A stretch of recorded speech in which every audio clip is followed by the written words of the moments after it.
Outrun me with that junk car." The words landed in the dry Arizona noon like a dare wrapped in contempt. They came from a man who had everything polished to glare: preseason schedules, private jets, and a spotless reputation at a country club that served as a social ledger for the wealthy. Preston Whitmore III stepped out of a white Lamborghini as if it were an extension of himself, shoes clicking, eyes scanning for the easy target.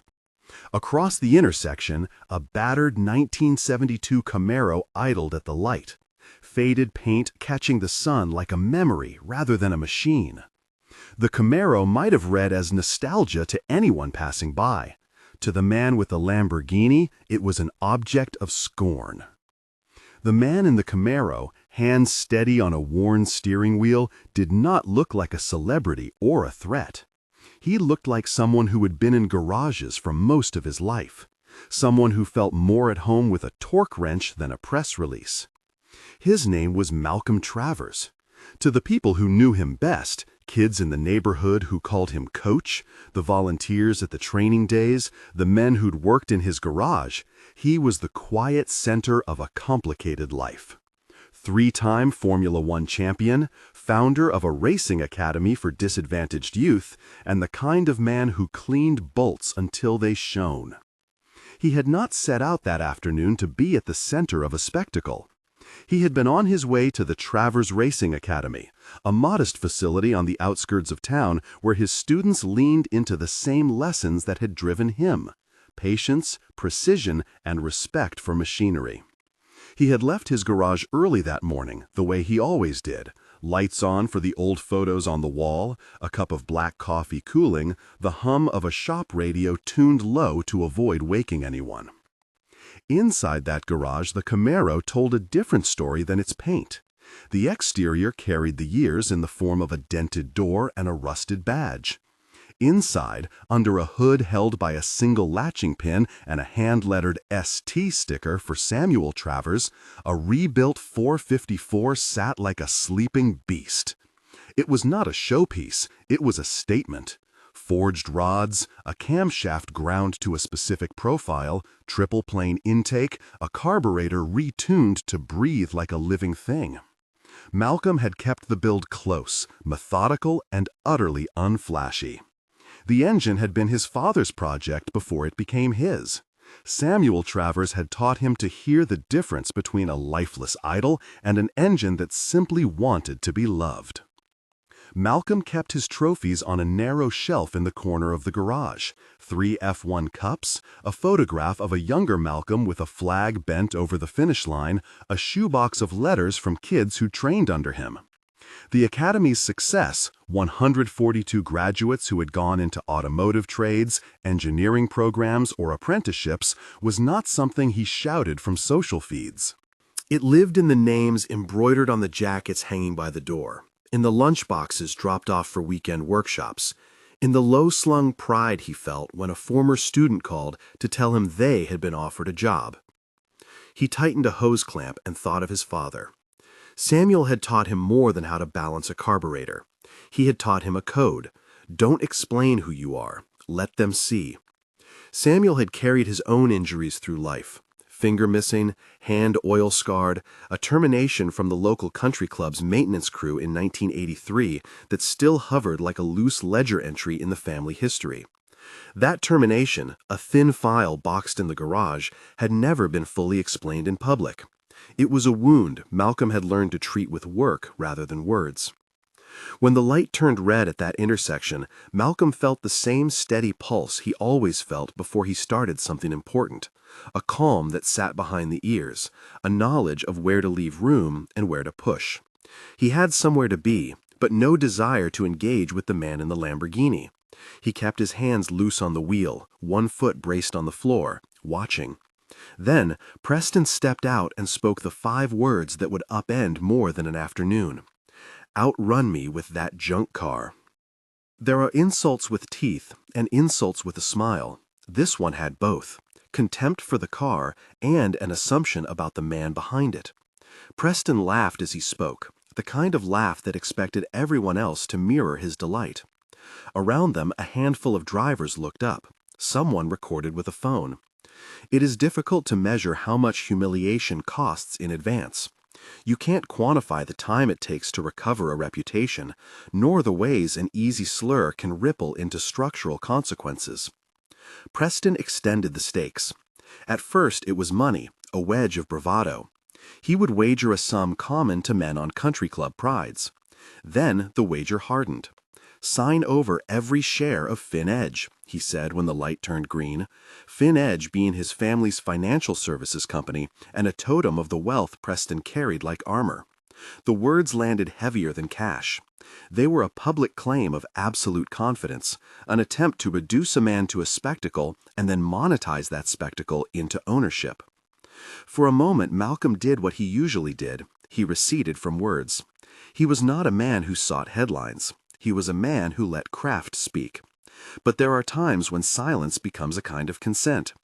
The offer was on the table in public. If refused, he risked looking small. If accepted, he risked provoking something larger. He accepted. The race that followed lasted less than 3 minutes as a live event, but it would reverberate for months. It began with a quarter-mile of asphalt that pushed cars from a set of traffic lights to the wide ribbon of Highway 15.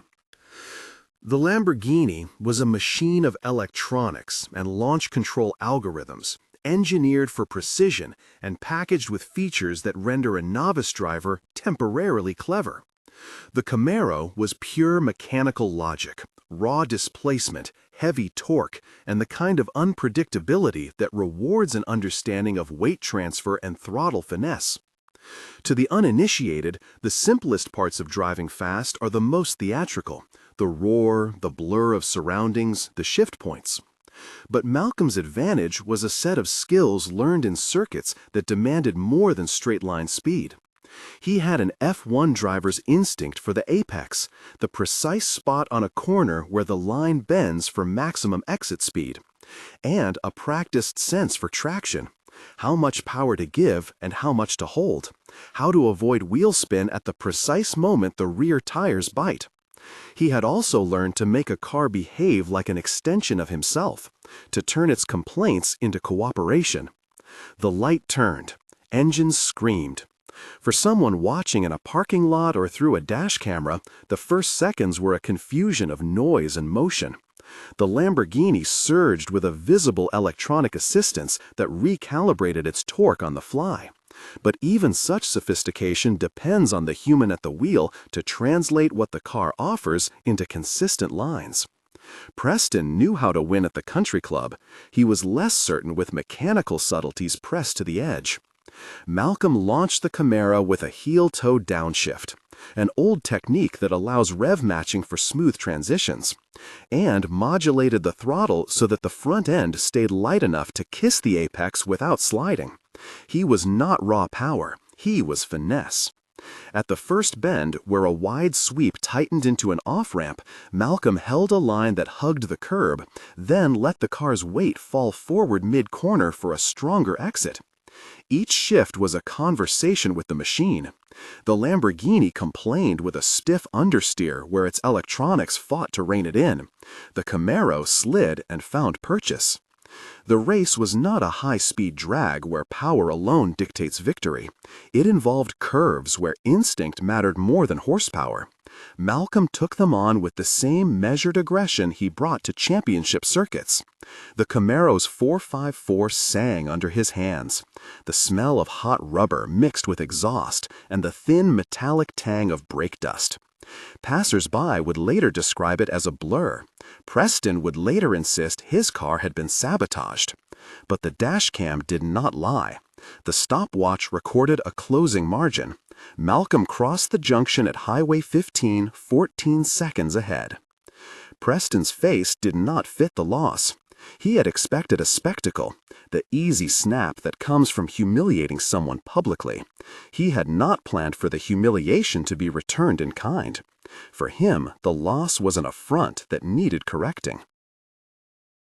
Malcolm launched the Camaro with a heel-toe downshift, an old technique that allows rev matching for smooth transitions, and modulated the throttle so that the front end stayed light enough to kiss the apex without sliding. He was not raw power, he was finesse. At the first bend, where a wide sweep tightened into an off-ramp, Malcolm held a line that hugged the curb, then let the car's weight fall forward mid-corner for a stronger exit. Each shift was a conversation with the machine. The Lamborghini complained with a stiff understeer where its electronics fought to rein it in. The Camaro slid and found purchase. The race was not a high-speed drag where power alone dictates victory. It involved curves where instinct mattered more than horsepower. Malcolm took them on with the same measured aggression he brought to championship circuits. The Camaro's 454 sang under his hands. The smell of hot rubber mixed with exhaust and the thin metallic tang of brake dust. Passers-by would later describe it as a blur. Preston would later insist his car had been sabotaged. But the dashcam did not lie. The stopwatch recorded a closing margin. Malcolm crossed the junction at Highway 15 14 seconds ahead. Preston's face did not fit the loss. He had expected a spectacle, the easy snap that comes from humiliating someone publicly.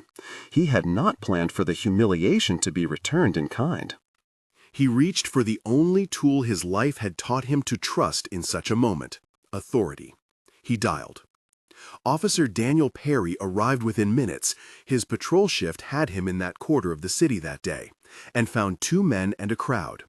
He watched the video on Malcolm's dashcam and Preston's phone, compared them against the security footage from a nearby storefront, and felt the neutral clarity of a professional who looks for facts before narratives.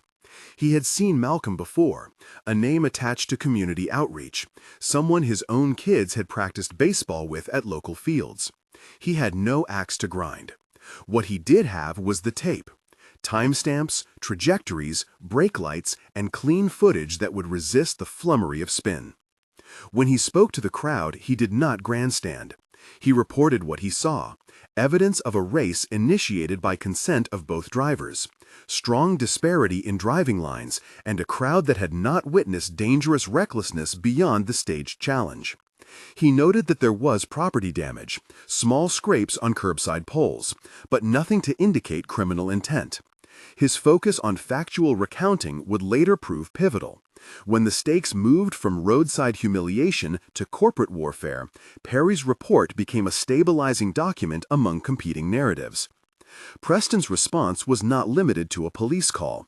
He lit a different fuse that afternoon, one that would be familiar to anyone who has watched contests between money and modesty in modern America. He called his lawyer. He mobilized public relations. Within hours, a complaint was drafted, not a criminal indictment, but a civil strategy deployed to turn a private loss into a public cudgel. The language of the complaint would not only allege damages, but carry the capacity to sap the Travers Racing Academy of its lifeblood, sponsorships and partnerships. In a city where nonprofits swim close to the currents of corporate support, such moves can be decisive. The news cycle consumed the footage like a moth. Clips of the Lamborghini sliding in a cloud of dust against a backdrop of scrubland went viral. Downloads multiplied as viewers debated who had the moral high ground. Some applauded Malcolm for his restraint and expertise. Others criticized both men for the spectacle. But as the line between social media outrage and legal consequence blurred, the Academy's email inbox began to fill with tentative messages from donors and quiet queries from partners wondering what to do. What Preston could not have foreseen, perhaps, was how his attempt to humiliate would become the moment that revealed something deeper. For Malcolm, the race had been a personal humiliation taken and transformed. He had not sought to make a spectacle of his life, but he had been forced into one. He drove that Camaro the way he carried his father's name, not loudly, but in a manner that insisted on being seen. That insistence, skill, history, stubborn dignity, would set a larger series of consequences into motion. When Preston filed the complaint, his legal team arrived like a second wind to a storm. They were precise and procedural, a practice accustomed to turning events into prolonged attrition. Harrison Cole, a defense attorney with a reputation for wearing procedural rules like a shield, was briefed that night. The first documents aimed to frame the race not as a mutual gamble, but as a dangerous stunt that caused reputational and economic harm. In the small print, the strategy was clear: make the fight expensive and slow. There were no incendiary accusations at first, not in court language. Instead, there were demands for discovery, subpoenas, and a timetable that would stress any small nonprofit. Words can be weapons when attached to legal processes. Sponsors that had quietly enjoyed the association with the Academy began to pull back under counsel's advice. A local parts supplier rescinded a promised in-kind contribution. A regional bank indicated a review of its charitable giving. The Academy, which had celebrated 142 graduates and a modest budget that allowed it to run clinics and sponsorship programs, suddenly faced a budget hole that threatened weekend workshops and stipends for promising students who otherwise would have been unable to participate. For Malcolm, the legal assault felt both predictable and like a betrayal. He remembered the way his father had returned from the country club decades before, hands empty, pride dented. Samuel Travers had walked away from a job where he had replaced lawnmowers and fixed heating systems, handing over the keys with his characteristic stoicism and a jar of grease-stained receipts. Samuel's termination in 1983 had been recorded in a thin, yellowing file that Malcolm had kept out of both public view and conversation. He had never let that record become a script for revenge. Instead, he had poured energy into building something that would outlast any single man's indignation: the Academy. But appeals to history do not always soften modern savagery. Preston had found a strategy to translate a single loss into sustained attrition, what lawyers call lawfare, a campaign that uses legal mechanisms to exhaust an opponent's financial and human resources. Gloria Hayes, a civil rights litigator known in certain circles for her willingness to take on unequal fights, reached out to Malcolm the day after the complaint was filed. She came not with large promises, but with a clear-eyed assessment. Defeat in a purse trial did not preclude victory in the court of evidence.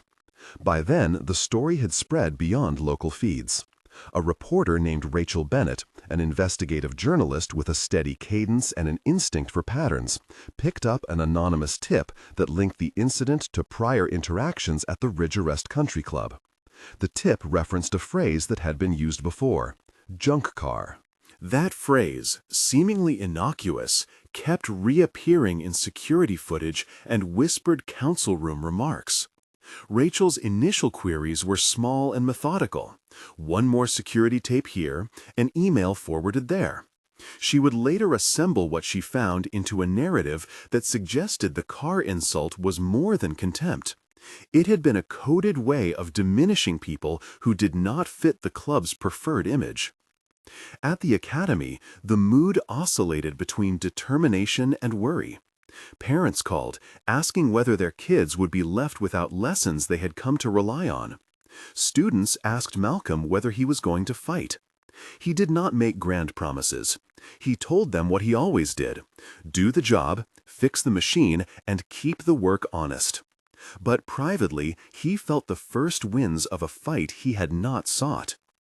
Community leaders gathered at the Academy under the awning of fluorescent lights, folding chairs groaning as people who had benefited from Malcolm's programs filed in. A pastor who coordinated a summer job placement program sat next to the owner of a local repair shop who had apprenticed 6 of Malcolm's students.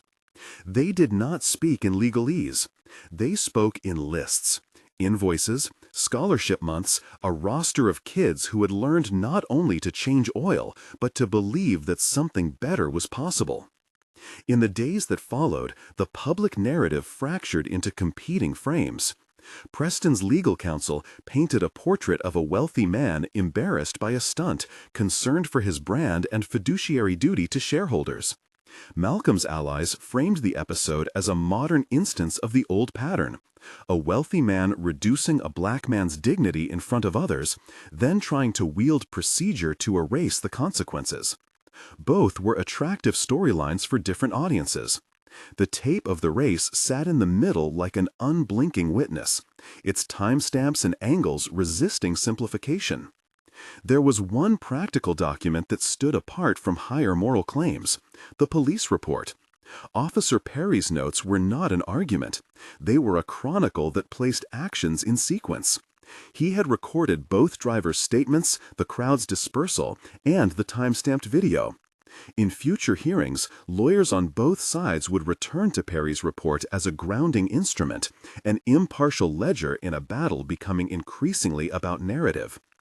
Preston's reaction to defeat had two stages: immediate fury and a longer, colder calculation. The immediate fury demanded punishment, public statements, a demand for apology, perhaps the retrieval of pride through a forced settlement. The longer plan required diminishing Malcolm's capacity to come back, the classic lawfare approach. Harrison Cole's office, known for aggressive discovery tactics and delays, prepared to use subpoenas to call for Academy financial records and donor lists. The intent was not to prove criminality, there was none alleged, but to create a prolonged and expensive process that forced the Academy to answer to demands it could not easily meet. Malcolm felt the pressure the way any man who had built something on community trust feels it, through the slow leaking away of resources, the quiet texts from partners, the small cancellations that add up. He knew how to fix engines, how to teach a young driver to read a track, how to set a line that would deliver speed without sacrificing safety. He did not know how to match a legal budget designed to grind opponents into silence. At the Academy, the wheels of practical support turned. A retired mechanic who had once worked with Samuel Travers drove over with a box of tools. Parents formed a core group to organize a fundraiser. Students organized a car wash. For a brief moment, they acted with the simplicity of a community that had learned to make do. But the longer reality loomed. Law costs are not paid with bake sales. Malicious litigation is often a long and patient animal. When Malcolm sat in his garage that evening, the Camaro's engine ticking as it cooled, he thought of his father's termination in 1983, the thin file, the unanswered questions. He thought of all the times his father had shaken grease off his hands and told him to keep his head down and his work honest. He thought of the Academy and the kids who had learned to trust in him. He touched the stamped metal where his father had once put a small handprint in grease, a mark that had been preserved in oil and time. He also thought of Preston Whitmore III in the intersection, of the luxury car and the certainty that comes with wealth. He thought of the phrase that had started everything, junk car, and how a word had become both a weapon and a bridge. He did not want to be defined by one snap decision on a suburban stretch of asphalt. He did not want the Academy's work to be collateral damage. He drove the Camaro back to the garage that night with headlights cutting through a purple desert sky and with a new awareness of what was coming. The race had been won on the pavement, but the next rounds would be fought in rooms with different rules: depositions, subpoenas, arbitration calendars. He knew that to protect the Academy, he would have to make his life into evidence. Papers, receipts, timelines. He had to make the past speak and the present stand firm. Outside, someone posted a clip. Within hours, the video had 100,000 views. Social media lit up with captions and indignation. Some celebrated the upset. From F1 to junk, he showed them. Others parsed the event into side arguments about responsibility. The energy was combustible. It could be sustaining, or it could be a match tossed into the tinder of legal attrition. Gloria Hayes called in the following days with a steadiness that matched his own. She did not promise a short fight. She promised a thorough one. "We will make them show their cards," she told him. "We will make sure every piece of evidence that matters finds daylight." Her first moves were practical. Preserve the dashcam files, catalog the Academy's funding, document every sponsorship email.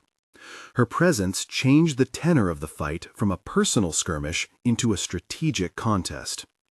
On the other side, Harrison Cole's firm launched into procedural maneuvers that would be familiar to anyone who has seen legal strategy weaponized. Requests for broad evidence, motion practice designed to delay. The immediate objective was to make the cost of continuing unbearable for a small nonprofit. In doing so, the firm relied on a truth about modern litigation. You don't always win by the merits. Sometimes you win by attrition.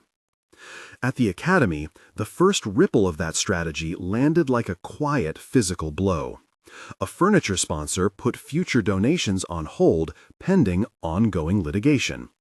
A regional TV station withdrew a pledge to provide coverage for the Academy's upcoming showcase. People who had once offered discretionary support started to ask form letters of counsel before committing. Each withdrawal was a small exhale of the Academy's ability to plan the following month. The community responded not only with fundraisers but with stories. Parents whose kids had come through the Academy recalled their own child's first day behind a wheel and the transformative effect it had. One mother spoke of her son who had joined a local apprenticeship because Malcolm had taught him to replace a transmission. Another, whose daughter had been too shy to speak in public before the Academy's youth leadership program, said that Malcolm had made her own child's life legible in a new way. These anecdotes circulated and began to form a counterweight to the narrative Preston's team tried to shape, one that insisted the Academy was more than a sign or a logo, it was a network of investment in futures. But stories are not always enough against invoices and depositions.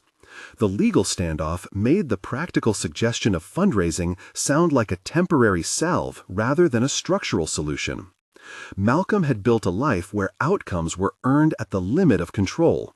On a racetrack, the margin between triumph and disaster is measured in inches and milliseconds.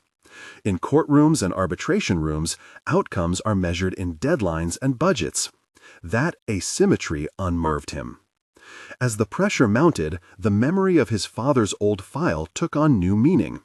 Samuel's termination record from 1983, preserved in a shoebox with a brittle letterhead, had once been a private wound. Now it looked like a connective tissue leading to something larger, a pattern of exclusion that had not been resolved.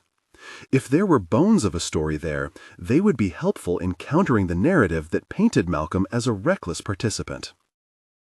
The hope was that connect-the-dots evidence would fold the public story into a documented chain that explained motive, not merely action. There were enough fragments to suggest a pattern. Ridgerest security clips, obtained informally by locals in the days following the race, showed other encounters where white club members had derided cars driven by people of color. Small emails, forwarded in private channels, used the phrase community standards in ways that felt coded. But patterns require proof. Otherwise, they remain one man's suspicion against another man's claim. In the wake of the race, as headlines flickered between outrage and curiosity, Malcolm lined up his own kind of evidence: receipts, enrollment rosters, records of the Academy's graduates and their outcomes. If the future of the Academy depended on convincing institutions and a public that the program served a social good beyond immediate spectacle, then these papers were the grammar of that argument. The first few motions filed by Preston's legal counsel were not yet about years of harassment or an institutional pattern. They were about fees and reputations, the language of private redress. But in every motion there is an implication. The aim is to make continuation costlier than capitulation. It is a slow grind. The Academy's board hired counsel of their own. A fundraising page went up. Malcolm made videos not for armies of followers, but for the kids he knew personally. Short clips urging volunteers to show up, not to fuel outrage, but to keep programs running. Across town, people debated the ethics of what had happened at the light. Drivers argued about responsibility. Some said both men were wrong for racing in public. Others said Preston had no right to humiliate another human being and then use institutional power to punish him. The moral argument spread unevenly, carried forward by tweets and talk shows. For Malcolm, the fight had already become two battles. One public, a fight over reputation and support. The other procedural, a war over the capacity to survive the legal slog. Late one night, with tools on the bench and the Camaro's hood propped open, Malcolm called an old friend who had been his mechanic back when the car was first built. The man, a retired racer named Luis, listened to Malcolm explain the legal picture. He did not offer counsel on filings or injunctions, only the kind of pragmatic support that had once kept the battlefield of a racetrack clear for success. "Keep your head," Luis said. "Cars do what you ask. People sometimes don't. But you can run things right. That's what matters." It was not a plan. It was faith. For Malcolm, faith had been practical for most of his life. In practice sessions, in the students who showed up wet and hopeful, in the long hours spent adjusting timing until a motor pulled clean. That morning at the light, he had been forced to raise a hand and prove that skill still mattered. Now he faced a different necessity, to make proof matter enough in a legal and public sense that sponsors could not simply step away. The story had bent into different forms by the end of the week. There were angry op-eds and careful features asking whether the elite were using legal systems to punish those they had already humiliated. There were defenders of Preston who argued that no one should race on public roads and that the country club member had every right to seek restitution. In the middle were the kids at the academy who arrived for the Saturday class and found volunteers who had never owned a racing license teaching them about torque converters and job applications with the same seriousness. For Malcolm, the simplest acts felt like defenses: tuning a carburetor, answering parents' emails, marking attendance. For Preston, the acts were larger: hiring prominent counsel, speaking to reporters, painting his loss as an aberration. The public saw two men in conflict. The lawyers saw leverage. Both were accurate descriptions of the same moment. When the first subpoena arrived, it felt like a stake in the ground. It demanded documents, donor lists, invoices, potential conflicts of interest. The Academy's small staff spent nights after classes scanning and labeling, trying to find a way to turn an obstacle into a pause. Gloria's team counseled the staff to preserve everything, to avoid accidental destruction that could be used against them. She worked with Malcolm to begin assembling a narrative that could not be erased by procedural cynicism. Photographs of students in programs, letters from employers, records of tuition-free slots funded by community donors. In the language of litigation, they were building a counterweight to the attrition Preston hoped to impose. Preston's moves continued to look like a strategy of attrition rather than an effort to quickly correct a mistake. There was an economics to it. The cost of a drawn-out discovery process would fall disproportionately on Malcolm and those he had built his life around. Lawfare lives in those margins. The initial filings did not make wild claims of criminal intent. Instead, they created a legal weather system that would, if left unchecked, erode the Academy. Malcolm kept working the car. He found that the tasks he had learned as a child were a kind of medicine for the anxiety of being contested. When he tightened a bolt to spec, it was as if he reasserted a small order in a world that was leaning into chaos. He taught his students not to fear the long grind, but to accept that some fights are endurance contests. The Academy became that kind of classroom. Then, a week after the light at the intersection, a small but consequential detail surfaced. A security clip from Ridgerest Country Club, obtained by a guard who would later be identified as James Holloway, captured another interaction in which the phrase "junk car" had been used to belittle a different driver, a moment previously unremarked. It was a single frame in a larger reel, but for investigators and reporters like Rachel Bennett, frames add up. For Malcolm, the clip was confirmation that this was not only about one man's temper. It suggested a pattern, a thread that might, if followed, connect to his father's termination years earlier. There was more to follow, but in that hour, as the Academy coped with subpoenas and funders considered their positions, Malcolm sat in his garage and ran his fingers along the Camaro's fender. The paint was still faded. The dents persisted. The 454 cooled with a deep throat, like a beast settling. He thought of his father and the way a simple set of beliefs, work, skill, dignity, had been his only inheritance. He also thought of the children who lined up to learn, who trusted him without the cynicism that age accumulates. He did not yet know how this would end. He only knew that the next maneuvers would happen in rooms where the rules are different than those on a racetrack. For now, there was a clear line between what he could control, his work, his proof, his willingness to show up, and what he could not, the schedules of arbitration or the patience of a wealthy man bent on retribution. But there was something else, too, a rising tide of people who had seen the tape and saw in it more than the echo of a single insult. They saw a man who had refused to yield. They saw trained skill and a dignity that refused to be smoothed into spectacle. The race had been the visible moment, the aftermath would be the longer test.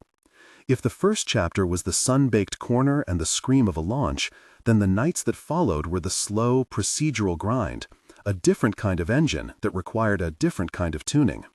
Malcolm breathed in the smell of oil and rubber and thought of his father's last words in the garage, spoken when the job had been particularly tight and the deadline merciless. Always finish what you start. He understood now that finishing would not be a flag waved at a line. It would be the labor of documentation, of aligning witnesses, of decrypting patterns that had been left unread. It would be the patient work of assembling the evidence of a life into a form that could survive lawyers' strategies and the apathy of bright screens. Outside, somewhere between the flash of a viral clip and the quiet of the early morning, people began to gather. A retired coach with a van full of spare parts, parents with casseroles for volunteers working late, students who could not sleep and came to help label boxes and stamp envelopes. That work felt like a promise. Less glitzy than a podium photograph, but perhaps more durable. The next stage of the fight would demand more than grit. It would demand that Malcolm and his allies translate the visceral injustice of the intersection into documentary proof that could survive court scrutiny. It would require finding the thin threads, emails, security footage, and old termination letter that connect a humiliating moment to a history of exclusion. It would require patience, resources, and the kind of strategic thinking that matched Harrison Cole's own tactics. At dawn, Malcolm shut off the garage lights and walked around the Camaro, his hand lingering on the hood where the paint had a pale crescent from a childhood scrape. He remembered his father's hands, the way Samuel had shown him how to feel for a misfire, not by looking, but by listening. "Don't explain who you are. Let them see," Samuel had told him. He had listened then, and he listened again now. The race had been won. The next laps would not be on asphalt. They would be in rooms with fluorescent light and on paper that could be used as a scalpel or a shield. Malcolm closed the garage door and felt the quiet, which was less an end than a threshold. The Camaro settled into shadow, a faded body resting over an engine that, in the right hands, refused to be judged by its coat. The fight was beginning in earnest. Dawn came with a thin cold that crept under the garage door and into Malcolm's sleeves. The Camaro sat there like an answered question, incandescent only in the way that machines glow after work, quiet, hot metal settling into silence. Outside, the city was waking up. A courier truck idling, a neighbor starting a lawnmower, the distant hiss of tires on asphalt. Inside the small square of Malcolm's shop, everything felt concentrated. The grease-streaked calendar, the worn workbench, the shoebox with the old termination letter folded inside. It was a room that measured value in ounces of effort and hours of care. By mid-morning, that small room had become, in other hands, a theater of evidentiary possibility. Rachel Bennett's first call came anonymous and cautious, the kind of tip that smells of someone who knows something but fears the consequences of being known. She kept the voicemail for 20 minutes while she finished her coffee and read through the tape she had pulled earlier that morning, the dashcam clip that had set the internet ablaze. Then she started making calls of her own. Investigative reporters live by patterns, and patterns are a kind of persistence. They multiply when one looks at the same moment from different angles. James Holloway worked nights at Ridgerest Country Club, a place with manicured lawns and a gate that filtered who belonged and who did not. He had been on duty the day of the light. His phone still had the cached file of a clip he had pulled off an older security feed. He was not a man looking for attention. He was the kind of witness who hoards the things he thinks might matter, an extra memory card in his desk drawer, a folder with timestamps. He had watched similar scenes unfold at the club before, men who felt entitled to minor cruelties, driving past and offering a line that turned a human into a punchline. He kept those moments because he kept track of the people who crossed his gate with a certain kind of learned insolence.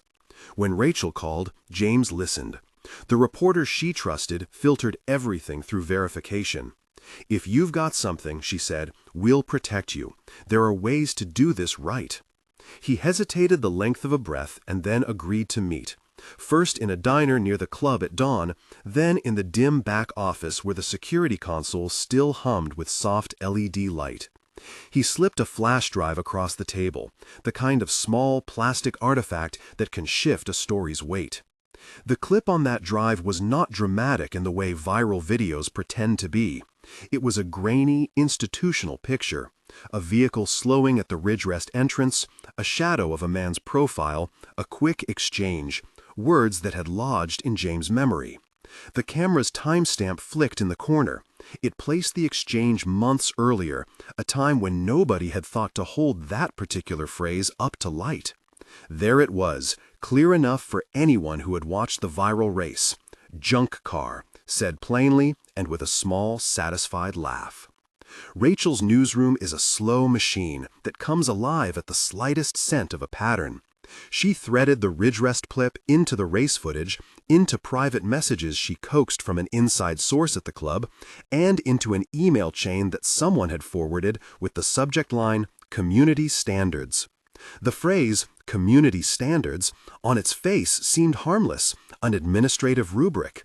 But paired with the footage and a string of other moments where similar words punctured otherwise calm interactions, the phrase began to look like code. It is an old trick of exclusion to dress prejudice as policy. The emails Rachel turned up were banal in tone, memos about attire at club events, a forwarded note about membership decorum. But within them were small margins of annotation, the kind where someone had circled language and added a brief note, "Keep public image clean." And, in one place, someone had glossed the phrase, "unsuitable vehicles." The words did not name people. They didn't need to. They hung like a shadow over the clip James had given her. Rachel did the thing she always does. She started assembling a chain of custody. She needed witnesses who would speak on camera, documents from people who would sign their names, and corroboration that would resist a hardcore legal team's attempts to call motives into question. Her series became methodical. Part 1, the race and the facts on the ground. Part 2, the pattern, the club footage, the forwarded emails, the security guard who kept copies. Part 3, the history, the old termination file from 1983 that an elderly neighbor had kept in a shoebox for 4 decades. Harold Gibson was a man who liked order. He had worked the Ridgerest grounds once upon a time, decades earlier, and had a way of keeping the scrapbooks that other people threw away. He was not a man of hot takes. He preserved things because it made accidents less likely. When he heard about the race, when his neighbor called about the clip, he took down a box from his attic and sat with it at his kitchen table. There, in brittle black ink on stationery that had yellowed, was the record of Samuel Travers' termination, a brief memo, a superintendent's signature, a notation that read like the thin shorthand of an internal disciplinary matter. Harold handed the paper to Rachel with both hands. "I held on to this because I'd promised Samuel I would," he said. "He told me to keep it in case anyone asked about him. Nobody ever did." In the documents Rachel found, the termination was a thin thing, dated, factual, procedural. But in the hands of a reporter and a lawyer both, facts accumulate into narratives. Gloria Hayes, thinking like a litigator and a strategist, saw a connective tissue. A man humiliated in public, a son forced to answer that humiliation, a pattern of language in club communications that looked, when stretched, like a social script for exclusion. That thread, Gloria argued, could show motive where Preston's team would insist there was none. The harder evidence, security footage, dashcam timecodes, text messages, was a different matter. It required forensic attention. The dashcam file had been preserved on Malcolm's phone and backed up to the cloud by Gloria's team within hours. Forensic technicians checked the hash values and verified that the footage had not been edited. The ridge arrest clip James had given to Rachel required chain of custody documentation. He swore an affidavit about where he had stored the files and when he had pulled them. Harold signed his own statement about the box of papers. These were small acts, granular and precise, that would later make the difference between hearsay and admissible proof. Legal fights are not won by the grand sweep of righteous language. They are often won by who can produce the cleanest copy of a dated email or who can certify that a flash drive was not tampered with. Harrison Cole's firm sniffed the morning headlines like a hound. If there is a practical element to lawfare, it is that prominent counsel can convert social outrage into procedural pressure. They began a predictable set of maneuvers: broad discovery requests, multiple subpoenas, aggressive motions that would require response from Malcolm and the Academy. The point was not necessarily to prove Preston's moral innocence. It was to raise the cost of contesting him to a level that would make sustained resistance impractical. Gloria moved differently. Her first strategic goal was to collapse the obvious weapon: delay and expense. She proposed arbitration, fast, binding, and less susceptible to the kind of drawn-out discovery fishery Harrison wanted. Malcolm was not a man who sought legal theater. He wanted resolution that would clear the Academy's path and let their programs continue. Arbitration, she argued, could achieve that in a way that litigation could not. A decision within months rather than years if both sides agreed to the process. Preston's counsel accepted with characteristic poise. The firm judged, perhaps, that an arbitrator would be more likely to respect the commercial norms that often favored the wealthy man in question. Perhaps they miscalculated how much clear, time-stamped video and direct documentary evidence could carry a case. In any event, the gears for arbitration were set. The hearing itself was a crucible of different energies. Arbitration rooms are not courtrooms in the grand televised sense. They are small, windowless spaces where the law is applied without the pageantry of open trial. The arbitrator, a retired jurist with experience in commercial disputes, sat at the head of a long table, while teams placed exhibits in neat stacks. Gloria arrived early, with a ring binder the size of a small Bible. She had labeled tabs: Dashcam A, timestamps; Ridgerest tapes; email chain, community standards; Harold Gibson, termination file; witness affidavits; Academy funding records. The binder itself was an argument that truth could be arranged. Harrison Cole's approach was surgical. He sought to separate sympathy from evidence, to argue that a social slight did not create a binding commercial obligation. He filed motions that probed the authenticity of chain of custody statements. He attempted to undercut James Holloway's credibility by highlighting inconsistencies in his memory of dates. His cross-examination intended to show that pattern claims were built of gaps rather than proof. Victor Sandoval took a different role altogether: expert witness on contract and commercial custom. In a voice measured with the calm of someone used to explaining complex systems to non-specialists, he laid out the 4 traditional elements the arbitrator had asked him to address: offer, acceptance, consideration, and mutual intent. Victor explained, without legal flamboyance, how the public wagering, the words exchanged in the intersection, could satisfy those elements in a narrow commercial sense when examined through the lens of Arizona contract concepts the parties had agreed to apply in arbitration. Offer. Preston had publicly proposed terms: initially money, then the escalator to sign over every share of FinEdge. Acceptance. Malcolm's affirmative reply and subsequent performance, The driving act and the completion of the race constituted the acceptance and performance tied to the wager. Consideration. Each party risked a stake that had real economic meaning. Preston offered company shares, which he himself equated with wealth. Mutual intent. The exchange occurred in public between two consenting adults. There was no evidence of coercion beyond the taunt itself. Victor framed these elements carefully, emphasizing that his task was analytical, not prescriptive, to explain how a reasonable arbiter could interpret the interaction as a commercially cognizable exchange for the purposes of a private dispute resolution mechanism. Gloria's narrative arc in the hearing was focused on a different, broader claim. She wanted the arbitrator to see that the verbal wager could not be examined in a vacuum. It existed inside a web of conduct. The repeated junk car incidents, the club's internal talk about image, the archival termination of Samuel Travers 3 decades earlier. She presented the Ridgerest tapes in sequence, allowing them to play with time codes visible on screen. The club's security footage was not sensational, it was ordinary surveillance, but played back in context, it became damning. Viewers in that small room could see the same phrase used repeatedly, not merely as one-off sarcasm, but as a recurring way to mark outsiders. When Harold Gibson's brittle letterhead was placed before the arbitrator, the room changed temperature. It was not decisive on its own. A single document from 1983 cannot prove contemporary animus.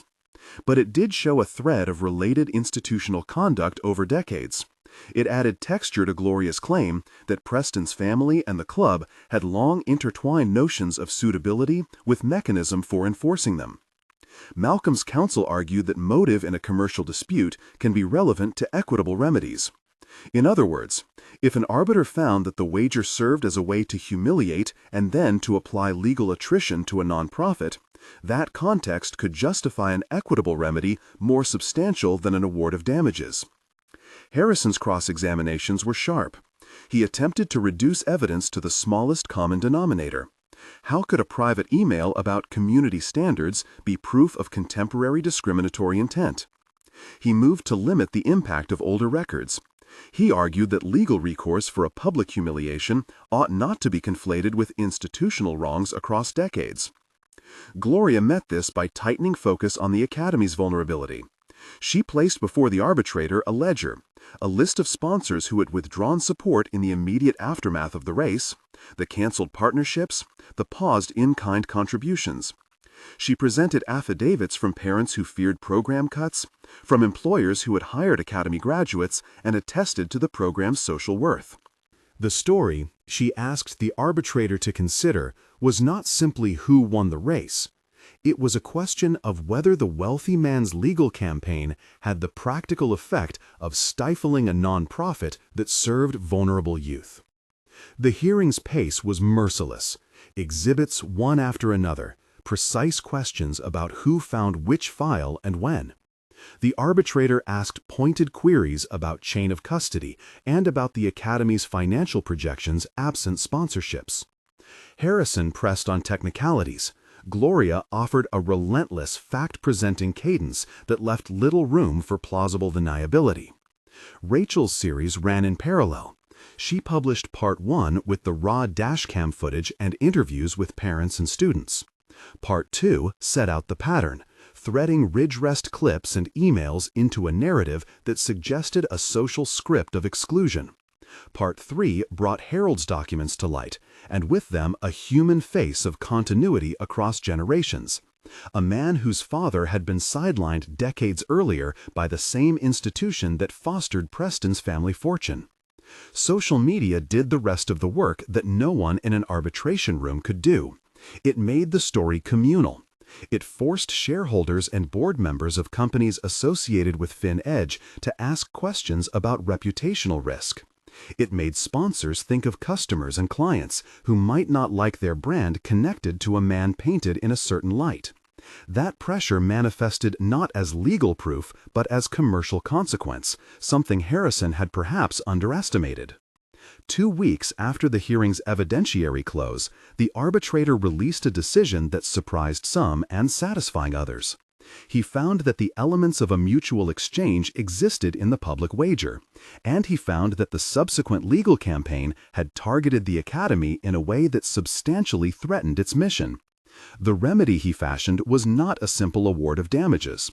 It was transformative, an order requiring Preston Whitmore to transfer his ownership of Finn Edge to an entity controlled by Malcolm Travers, contingent upon provisions that the company be reconstituted to ensure a philanthropic endowment for the Travers Racing Academy. The ruling read with legalistic precision, but in the margins of its effect, it carried consequence. It meant that the sources of funding Preston had previously commanded would be redirected, that the control he had used as a weapon would be taken and repurposed. The arbitrator's rationale emphasized remedy over punitive spectacle. The Academy needed structural protection, and an equitable transfer could secure that protection. The decision did not invent law. It applied contractual and equitable concepts within the particular facts the parties had presented. Preston's response, characteristic at first, was anger that quickly softened into the predictable calculus of corporate counsel. There were private threats of appeal, public statements about being disappointed in process, and a flurry of denials. But the ruling was binding as between the parties in arbitration. Under the terms imposed, the transfer had to be completed within a specific timeline, and Finn Edge's board was asked to cooperate in an orderly transition. The transfer was not merely a change in letterhead. It set off an immediate chain reaction: board resignations, an emergency shareholder meeting, and then the most predictable of modern responses from a man who found himself stripped of the social armor he had long taken for granted: bankruptcy filings as a way to forestall other claims and to limit personal liability. Prestige has a curious elasticity. Wealth can dissolve quickly when markets and reputations turn. Preston's private options narrowed, and within months the company that had stood as a family symbol required reconstruction. Malcolm did not leap into power. He was a mechanic at heart, a teacher by impulse. The notion of running a financial services firm was foreign. He wanted, instead, to secure the Academy long-term and to ensure that the resources it needed to serve its students would not be subject to the moods of a single man or the whims of public outrage. He formed Travers Ventures, a reconstituted entity that would inherit Finn Edge's assets but with a new charter. The charter locked in an endowment dedicated to vocational training, engineering apprenticeships, and expanded scholarships for the Academy's students. It also placed a structural firewall between the philanthropic mission and any future private excess. The size of the endowment was not a spectacle for Malcolm. It was practical mathematics, securing steady funding that would pay instructors, supply parts, guarantee stipends for interns, and fund a mobile workshop that could reach neighborhoods where driving to the Academy was a barrier. The number that goes with the story, one that headlines like to use for dramatic effect, was substantial enough to ensure multi-year financial health, enough to transform what had been a survival fight into a program expansion plan. It was not a personal victory for Malcolm in the way of glamour, it was a communal investment. Preston's personal trajectory after the arbitration was messy and contained the banal pain of many a fall from privilege. Board members disassociated to preserve their own reputations. Lenders called loans due. The bankruptcy process, when it came, diminished whatever personal comforts had previously smoothed the edges of his life. People who had once laughed with him at a roadside now had time to think about the harm that laughter had done. For the Academy, the change in fortune had immediate and material benefits. The endowment was set up with governance rules that included community representation on the board, a commitment to maintaining tuition-free slots for underserved youth, and a partnership fund that would underwrite internships in local auto shops and engineering firms. Within weeks, the Academy sent letters to families confirming the stability of upcoming programs and announcing plans to expand into an adjoining warehouse the Travers family had acquired for a new training wing. There were administrative consequences beyond a new building. Ridgerest Country Club, in the light of the evidence the press had published and the scrutiny that followed, revised its internal policies. It reorganized its membership oversight, instituted an anonymous reporting mechanism for discriminatory conduct, and, perhaps most tellingly, required diversity and sensitivity training for staff and members who engaged with community partners. Officer Daniel Perry was mentioned in the club's review of processes. His impartial on-site report had been mentioned in the arbitration as a grounding factual account. In the weeks that followed, community leaders lobbied the club and local government to formalize standards for engagement between private clubs and community organizations. These were not legal victories in the classical sense. They were cultural ones, policy changes that mapped the story into institutional practice. James Holloway's role shifted from reticent guard to public witness. He testified under oath about the clip he had preserved, and though his testimony did not conjure a conspiratorial plan, it confirmed the pattern that had emerged when multiple data points were viewed together. He faced scrutiny in his own workplace for having provided footage. His courage came with cost. But his act of preservation had mattered. For many in the community, it was the quiet courage of a bridge built between a surveillance room and a larger sense of justice. Rachel's series won awards in journalistic circles for its careful threading of footage, documents, and interviews. Her work did not prosecute anyone criminally. It documented and illuminated. In doing so, she reframed public conversation. This was a story not only about a race and a wound inflicted in a flash, but about the institutional mechanisms that allow humiliation to metastasize into structural damage. At the Academy, the immediate aftermath saw quieter, truer forms of celebration.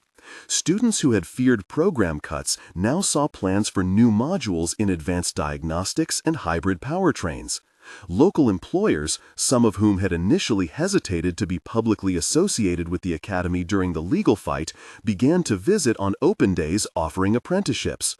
The program's signature mentorship track expanded. Volunteers from Travers Ventures were paired with students to co-design vehicle restorations that would eventually become scholarship collateral for trade school placements. Gloria Hayes, who had taken the case because she believed in the intersection of justice and practicality, reflected privately with Malcolm about what victory meant.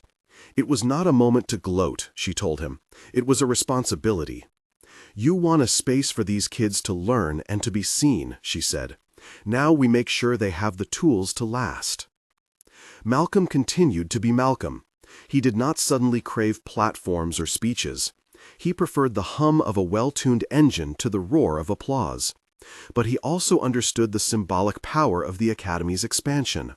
The work his father had started in a workshop that smelled of oil and grit was now matched with resources that could reach more kids and last longer than any single human might. The conversion of a private financial asset into a public good felt, in him, less like revenge than like righting a long-standing wrong. The community's response layered in small human details.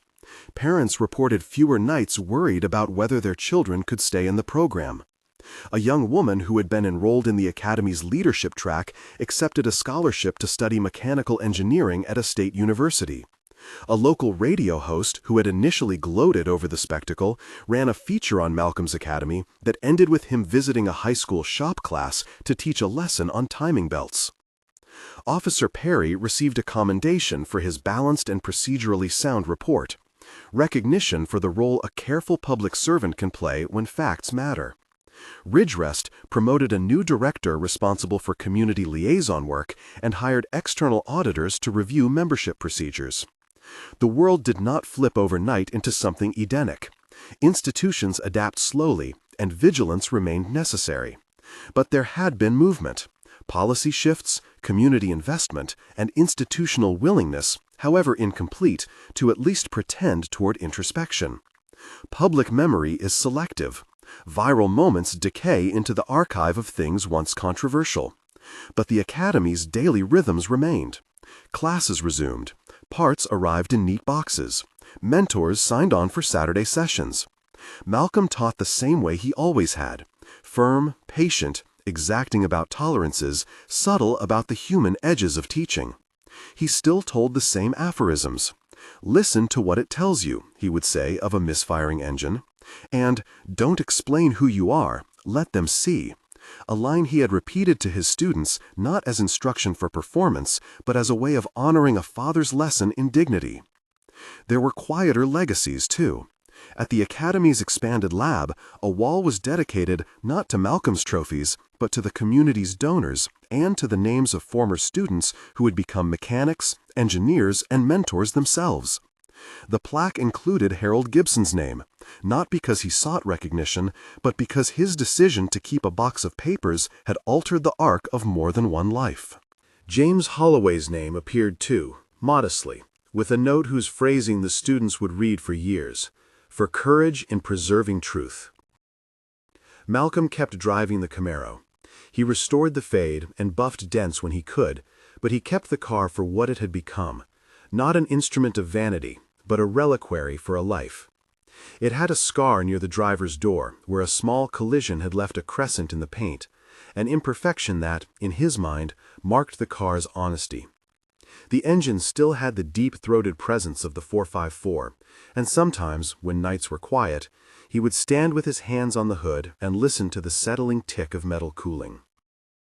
One late afternoon, months after the arbitration, a small group gathered in the garage for a ribbon cutting that was more neighborhood potluck than corporate gala. Students lined up with grease on their palms. Parents stood beside them with phone cameras. The new mobile workshop, paid for by the endowment, was parked outside, a van that could take tools and training to neighborhoods where transportation was a barrier. There were speeches, carefully scripted and shorter than headlines might expect. Gloria kept it tight. Rachel gave credit to the people who had told their stories. Harold offered a brief quip about how he had always kept things just in case. Malcolm did not take the microphone for long. He said the words he had learned to let fall from his mouth like maintenance instructions: practical, steady, without the heat of triumph. "We fix things," he said. "We teach people to fix things. That's what we do." He thanked people for their support. He thanked the students for their work. He did not mention Preston by name. Later, when the crowd had thinned, Malcolm walked back to the Camaro with a small boy who had been one of the first to enroll in the academy. The child, eyes wide, already fascinated by pistons and belts, ran his hand across the hood and then touched the oil-mottled sticker that bore the initials ST. Malcolm crouched beside him and placed his own hand where the boy had touched. For a second, the two hands were the same size over different decades. "Don't explain who you are," Malcolm said quietly. Teacher to student, father to boy who had no father to teach him this trade. Let them see. The boy nodded solemnly, as if receiving a secret. It was a small scene, anonymous to anyone but those who were there, a private transmission of skill and dignity. The Camaro, faded and dented, sat like a story finished and still telling itself. Across the city, conversations continued. There were policy meetings at the club and editorials that praised the arbitration's corrective form or criticized the very idea of resolving social harms through corporate restructuring. There were no universal answers. What had happened at the Light and the months that followed did not rewrite every institution overnight. The image contained within it, in modest form, the story's moral arc. Appearances are brittle, endurance is built in the everyday work of showing up and doing the job right. There was also another, simpler invitation.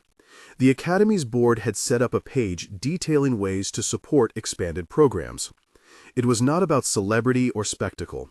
It was about a mobile workshop, about scholarships, about making sure that a child's interest in machinery could be turned into a career and not into a single humiliating public moment.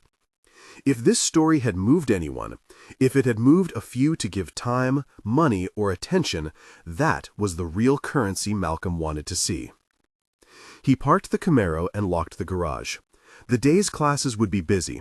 There were engines to tune and resumes to coach, and a new cohort of kids to meet. He took one last look at the car, rested his palm on the hood as if in small benediction, and walked away. In the long run, the lesson was both simple and stubborn. Let your work speak. Build institutions that outlast small cruelties. Preserve the evidence of injustice and make it public.